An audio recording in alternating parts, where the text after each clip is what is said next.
생애 마지막 5분, 도스토예프스키의 이야기와 시간의 의미. 러시아의 대문호 도스토예프스키가 사형 직전 극적으로 목숨을 건진 일화는 인간이 가진 삶에 대한 열망과 시간의 의미를 돌아보게 해주는 유명한 사례다.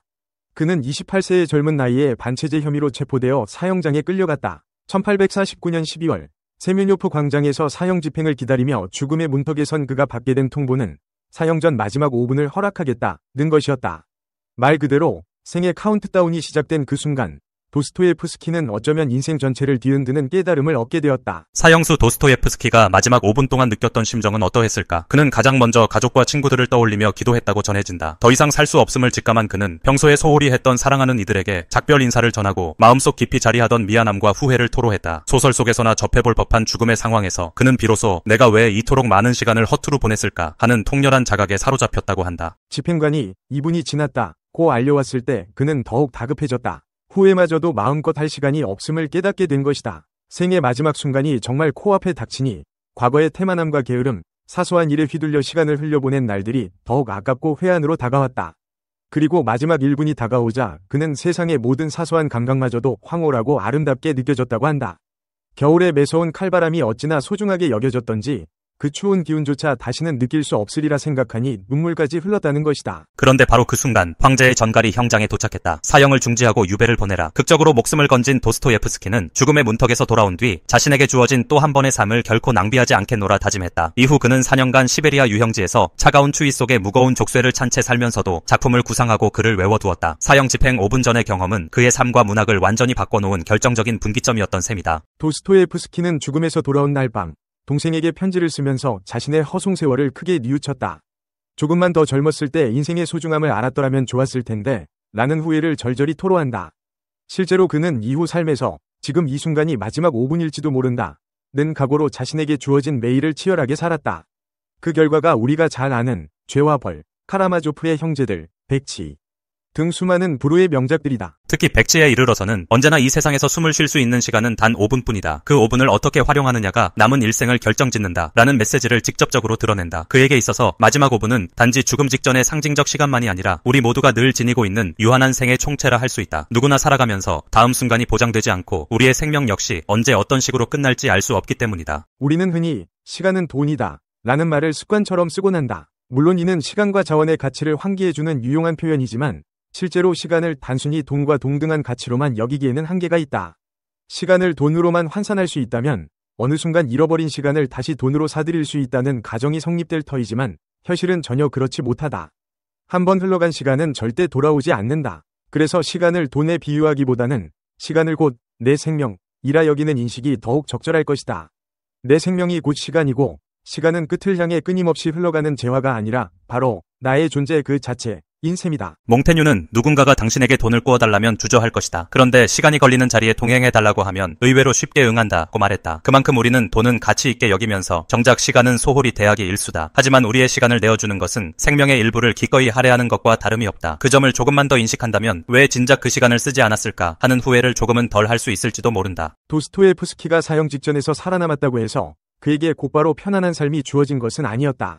그는 이어진 4년간의 시베리아 수용소 유배 생활에서 극심한 추위와 고된 노동에 시달렸다. 심지어 글쓰기를 허락받지도 못한 상황이었으나 그는 머릿속에서 끊임없이 작품을 구상했고 미리 떠올린 장면과 문장들을 암기했다.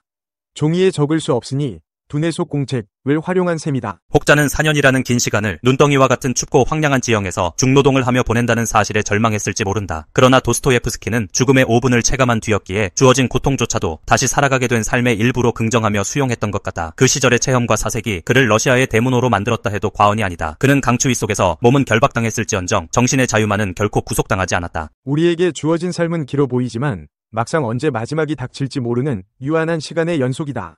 그러므로 시간 관리는 곧 인생 관리와 직결된다. 흔히 말하듯 우선순위를 잘 정리하는 것, 이 바로 시간 관리의 핵심이다. 어떤 활동이 가장 중요한지, 무엇을 먼저 해야 하는지, 내가 진짜로 집중해야 할 일이 무엇인지 분별하는 것이 필수적이다. 일상에서 우리는 종종 피곤하니 내일 하자, 이 일은 나중에 해도 되겠지 하며 시간을 흘려보내곤 한다. 그러나 도스토예프스키가 죽음 직전 5분을 어떻게 애절하게 붙잡았는지 상상해보면, 그리고 그 5분이 실제로 인생 전체를 바꿔놓는 힘을 지녔음을 떠올려보면 시간을 낭비하는 것이 얼마나 어리석고 안타까운 일인지 절감할 수 있다. 물론 휴식이나 여가를 무조건 낭비라고 단정 지을 수는 없다. 진정한 휴식과 즐거움 또한 인생을 풍요롭게 만들어주기 때문이다. 그러나 그것이 진짜 나를 재충전해주는 시간인지 아니면 단순히 무기력한 도피처인지는 스스로 돌아볼 필요가 있다. 중요한 것은 내가 하루를 마감할 때 오늘 하루 어떻게 보냈는가를 자문해보고 후회가 남는 부분은 없는지 점검하는 습관을 들이는 것이다. 도스토예프스키가 훗날 남긴 말 중에 나에게 마지막 5분이 주어진다면 2분은 동지들과 작별하는데, 2분은 삶을 돌아보는데, 그리고 마지막 1분은 세상을 바라보는데 쓰고 싶다 라는 대목이 있다. 이 말에는 그가 실제로 겪은 극적 상황이 오롯이 담겨 있다. 그리고 그는 언제나 이 세상에서 숨 쉴 수 있는 시간은 그 5분뿐이라고 역설했다. 이는 단순히 글자 그대로 5분 후에 죽는다 라는 협박을 스스로에게 가하며 초조해야 하라는 의미가 아니다. 오히려 삶의 순간마다 이것이 내게 주어진 마지막 기회일 수 있다 는 심정으로 주어진 시간을 소중히 여기고 충만하게 살라는 메시지다. 많은 자기개발 전문가들은 시간 관리의 핵심으로 새벽 시간 활용을 강조한다. 이른 새벽은 외부의 방해와 잡음이 최소화되는 귀한 시간대다. 스스로를 단련하고 하루를 계획하며 내면의 성찰을 하기에도 좋은 때다. 하지만 동시에 아침잠에 대한 유혹이 크기 때문에 새벽을 정복해야 나 자신을 정복할 수 있다는 말이 나온다. 도스토예프스키 또한 시베리아의 황량한 새벽 공기 속에서 글을 쓸 수 없기에 머릿속으로나마 수많은 장면을 떠올리고 문장을 중얼거렸다. 그리고 그 기억을 끝까지 붙들었다. 우리는 그 정도의 극한 상황은 아닐지라도 의지를 발휘하는 작은 습관을 통해 시간을 능동적으로 관리해 볼 수 있다. 인간은 누구나 유한한 존재이며 우리의 생명은 언제 멈출지 알 수 없다. 자칫 우울하게 들릴 수도 있지만 이 사실을 명확히 인식해야 삶의 순간순간에 더욱 충실해질 수 있다. 마지막 5분은 결코 다른 누군가의 이야기가 아니다. 우리 각자에게도 언젠가는 엄중한 모습으로 찾아올 수 있다. 그러나 그 두려움만을 강조하려고 이 이야기를 꺼낸 것은 아니다. 도스토예프스키가 죽음에서 돌아온 직후 느낀 벅찬 감정, 그리고 살아있음을 깨닫는 그 소중함을 기억하며 우리가 오늘 하루를 사는 태도와 방향을 점검해보자는 것이다. 우리에게 하루가 허락되어 있다면 그 하루가 모여 결국 평생의 기록이 된다. 생의 마지막을 회고하며 후회와 아쉬움만 가득하지 않으려면 바로 오늘 할 수 있는 작은 행동들부터 시작해야 하지 않을까? 하루를 2배로 사는 법, 시간 관리의 기술. 바쁜 일상 속에서 효율적으로 시간을 활용하는 것은 목표 달성과 성취감, 삶의 질을 높이는 데 매우 중요한 요소입니다. 시간은 한정된 자원이며 누구에게나 하루는 24시간으로 동일합니다. 그러나 효과적인 시간 관리 기술을 통해 우리는 동일한 시간 내에 더 많은 일을 하고 더 의미 있는 성과를 만들어낼 수 있습니다. 여기서는 하루를 2배로 살 수 있는 시간 관리의 기술을 소개합니다. 1. 우선순위 설정. 중요한 일에 집중하기. 파레토 법칙에 따르면 80%의 성과는 20%의 중요한 업무에서 발생합니다. 즉, 시간을 투자할 때 중요한 일에 집중하는 것이 효율적입니다. 먼저 오늘 하루 동안 달성해야 할 핵심 목표를 설정하고 이를 이루기 위해 가장 중요한 작업에 집중해보세요.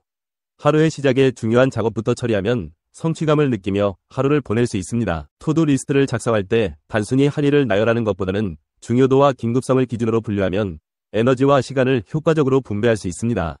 예를 들어 긴급하고 중요한 일은 당장 처리하고 긴급하지 않지만 중요한 일은 계획을 세워 처리하며 중요하지 않은 일은 과감히 미루거나 위임할 수 있습니다. 2. 시간 블록 관리. 집중력 유지와 멀티태스킹 줄이기. 시간 블록 관리는 하루를 특정 시간대로 나누어 각 시간대에 특정한 일을 배정하는 방법입니다.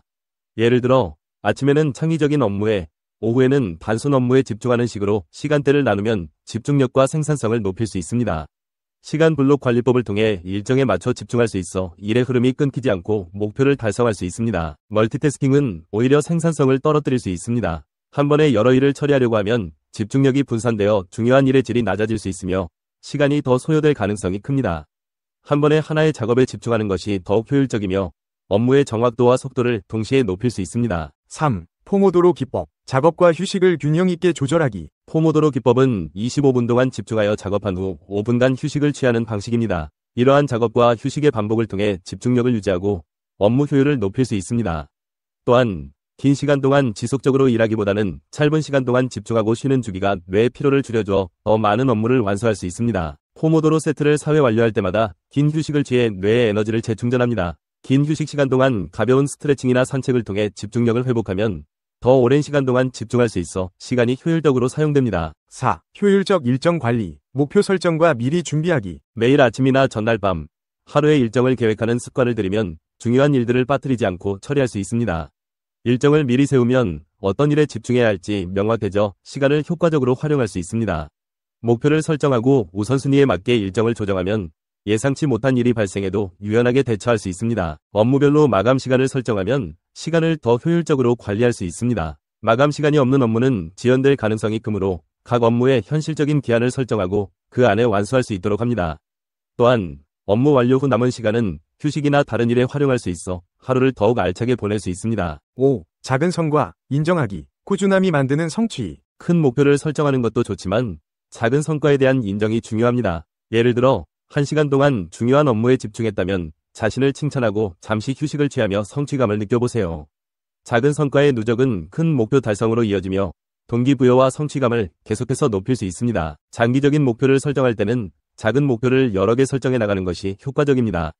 한 번에 큰 일을 해내려고 하기보다는 하루에 한두 가지씩 꾸준히 목표를 완수해 나가며 자신감을 얻고 시간을 더 효율적으로 사용할 수 있습니다. 결론으로 시간을 효율적으로 관리하는 것은 하루를 2배로 활용하는 핵심 비결입니다. 우선순위 설정, 시간 블록 관리, 포모도로 기법, 일정 관리, 작은 성과 인정 등 다양한 시간 관리 기술을 실천하면 하루를 더욱 생산적으로 보낼 수 있습니다.